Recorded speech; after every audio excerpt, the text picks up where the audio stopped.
So we initially had to make a case for the change, much in the same way as the struggling first animal-owned farm and operated farm. It really required that they had to look at things differently. And Estelle hadn't gone off and had an experience in Peru, hadn't had that experience. She couldn't have brought back that idea of having that high-end wool that they were going to create. So we kind of, in 2008, we had to take stock over the fact that the Auburn School District was having a huge change in its demographic. And some of our systems that we had in place were not defined or determined to be effective with the student population that we had. So we now have 15,000 students and we have 22 schools.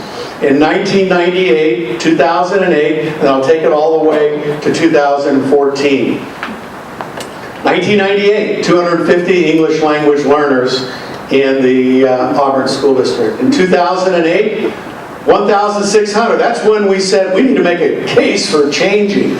And we had to come up with clear targets for our students. Academic language became a top priority, whether it's manifest in GLAD or SIOP or other strategies that have been found to be high-yield strategies.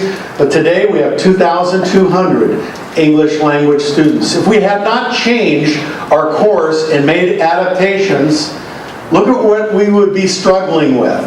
Because we have, since 2008, we've had almost a 38% increase in the number of English language learners. And we have higher expectations with Common Core coming in. The challenge keeps growing, and we've had great success, but had we not taken stock and made some changes in how we deliver the learning, we would be yearning right now for a better future. Instead, we're hopeful about helping our students with career in college become even more successful. So very quickly, our poverty level in 1998, 2008, when we said, "Wow, we've got to make some changes." Our kids are coming from a culture of poverty, to where it is today, and it's much higher at the elementary levels, approaching 70%, 65%. Secondary levels are usually lower because we don't have as many kids that sign up for it, but it does understate the challenge that we have. And that in itself, just in the past 6 years, has been a 38% increase. So when people talk about, you're looking at your scores, your performance, your students' skill sets, your students' future, the kinds of courses they're taking, the kind of progress they're making, whether they're staying with the program, whether they're staying in school, all of those things are influenced by the fact that the challenge has not been static. So that we've had to continuously improve and reevaluate what our rhythm is as we're working together. So we also have made some system changes that have helped us do this. Just a quick, the professional collaboration. Our goal was to become a more collaborative district, to work together, and that's more than collaboration at a grade level or at grade levels at the schoolhouse. It's a collaboration across the district, classified, certified, every system creating conditions where kids can be more successful. Standards-based teaching and learning. This was one of the very first things that we did, and that is defining what quality is. That we wanted to guarantee, we wanted to make viable skills that we could tell every family, every student, your student will have these skills. They will be able to do this. So we created power standards. And this has not been an easy task because it requires a tremendous amount of focus. So as we made that focus, I always like to show this picture. This was me as I started my superintendent's career. Like to refer to it as superintendent before, standards-based teaching and learning. I purposely don't add the G word to it, which is standards-based grading. Okay? And then just moving forward with the progress that we've made, 2013, standards-based after, okay? That's the superintendent. So you can see that this has been a real challenge for us, but it is a key to our success. The rhythm of focusing on what is quality, research-based, and those things that create high-yield strategy at the core. Okay, it's not enough for our kids to get 1 year's worth of learning during a year. It's not enough. They need to get a year and a half or 2 years. And it's possible to do that. And in many cases, we have schools and we have systems that are delivering on that. So the other part has been the leadership development. The culture of the district was previously that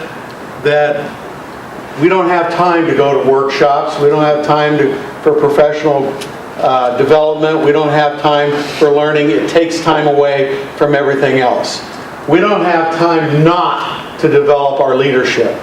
Okay? And I think that was the example that you saw previously when we did the metaphor with making rhythm and making it beat. It's absolutely essential that we continue to learn, not only in a traditional way, but from each other. And you have to be a listener to do that.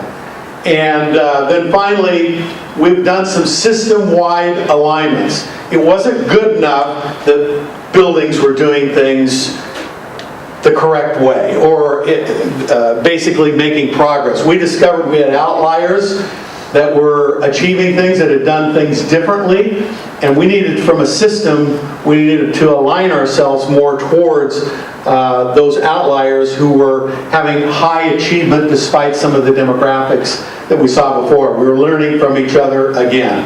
So I think there's 7 conditions for the heartbeat. In order for the patient to continue to have a heartbeat for all of us, there have to be a number of conditions. We have to be a human organization. We have to love each other, appreciate each other, work with each other, and always be supportive of each other's growth. Okay? Everyone has something to offer, and we are an organization that shares decision-making, continuous improvement culture. It's okay to fail. I like to think of us as being in beta, always in beta, to develop the best possible learning that we can. You heard earlier today, fail quickly, fail fast. I say fail forward in addition to fail fast. We learn about what we've done. And we want all personnel, all people from the custodian to the paraeducators to all know that they have a very important part in this organization. They represent our heartbeat. That we have a culture conducive to improving education, that we're always looking to be better, and we use data to determine that. It's not enough to have an opinion, okay?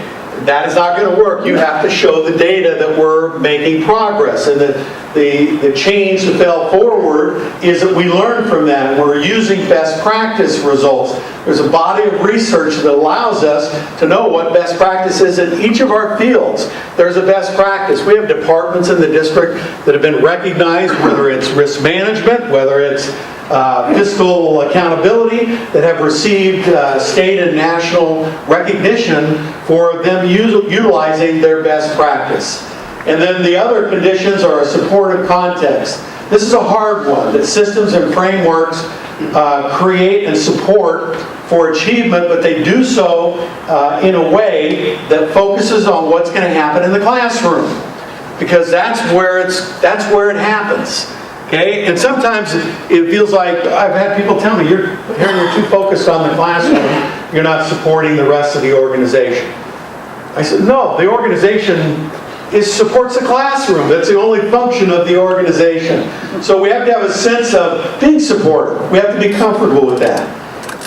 And professional development, I've already talked about, focused, aligned. When we did surveys about professional development in 2009, we asked people about their professional development, and we would have, when the data came back, we would have over 100 different kinds of professional development. Just a whole range of professional development. When we did our survey last year related to it, we saw a handful of professional development. Some of that handful of professional development would be like GLAD, and it would be like SIOP. It would be like Hattie's, high yield strategies. We saw a narrowing focus on using those things that have been proven to provide the greatest results. In a supportive environment, I like to say that, friendly pressure, relentlessly applied, kind of moving forward with things, that we keep making progress every year, and that our staff is central to that effort.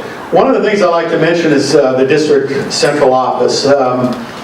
We use the CEE, so at the building level you look at the Center for Educational Effectiveness. It's based on the 9 characteristics of highly successful schools. They actually keep a repository so that you can compare yourself, your school, with the other in your district, with other districts. And our scores now are in that, the highest schools. We're in that repository to be compared with other districts across the state and the Pacific Northwest. But the thing that bothered me the most about central office was there's direct queries about central office being supportive or being a hindrance. And the first year we did this survey in 2009, only 34% of our leadership and our teachers and other employees that took the survey and parents, only that number, that small percentage, saw the central office as being supportive. Okay? I mean, it kind of blew us away. Should have known it. People were, "Oh, you're always telling us," kind of a thing.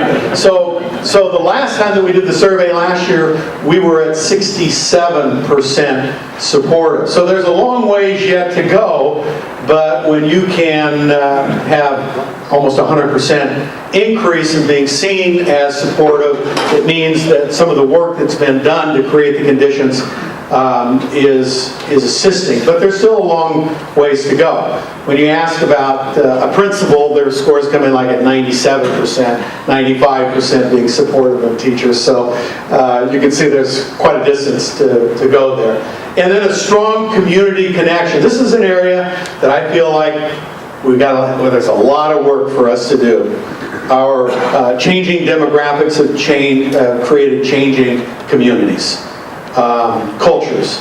And it's a big part of our strategic plan 2.0, but the community supports, I would include in that family supports that are more engaged. I think Nola was absolutely brilliant when she was talking about our stakeholders and how we represent them. It's more than a score in their reading and their math. It's a sense of belonging, and it's a sense of having a stake in the game, and involvement. And so it's an area of growth, and it's in the strategic plan. And then finally, the most important, you heard it previously when we were doing the symphony piece, it's about the leadership.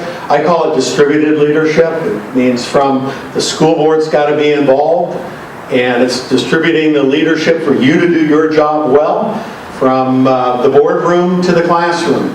And the board is quite renowned throughout the state and nationally. We've even gone up and done workshops for Bellevue because they want to know how to align the systems. And it's no different than the inner circle that some of you are a part of, and then those of us that were on the outer circle and the activity. It's very different. But if there's not an effort to communicate over and over again, and that was the thing with